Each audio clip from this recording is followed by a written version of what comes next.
কিরে তুই না সব খরিদ্দারি তো তোর কাছে, সব মাছ তোর বিক্রি হয়ে গেল, আমার মাছ আজও বিক্রি হলো না, প্রত্যেক দিনই লস খাচ্ছি। ভয় পেও না চাচা, আমি আছি তো।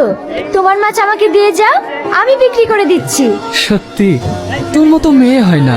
থাক থাক, অত প্রশংসা করতে হবে না, মাছগুলো তাড়াতাড়ি দিয়ে যাও। তুমি না থাকলে হয়তো আজ আমি বেঁচেই থাকতাম না। তোমার ঋণ আমি কোনোদিন শোধ করতে পারবো না গো।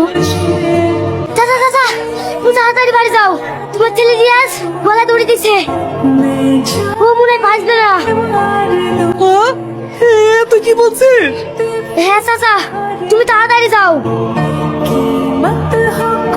চাচা তুমি ভয় পেও না, রিয়াজের কিচ্ছু হবে না, ওর জ্ঞান ফিরে গেছে।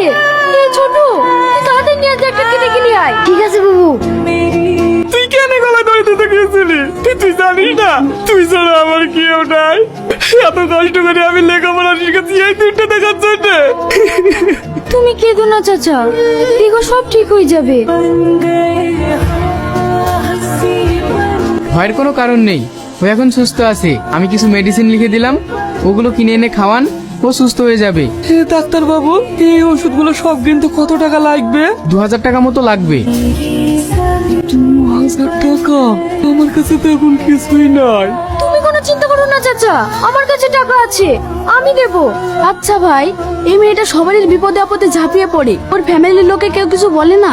না ভাই, ওর নিজের আপনজন বলতে কেউ নেই। ও ছোট থেকেই অনাথ। ওর মা বাবা একটা গাড়ি অ্যাক্সিডেন্টে মারা যায়। তাহলে ও এত ইনকাম করে কি করে? ও যা ইনকাম করে তা গ্রামে যত দরিদ্র মানুষ আছে সবার মাঝে ভাগ করে দেয়, নিজের কাছে একটুও রাখে না। সত্যি একটা মেয়ে যে এমন হতে পারে ভাবা যায় না।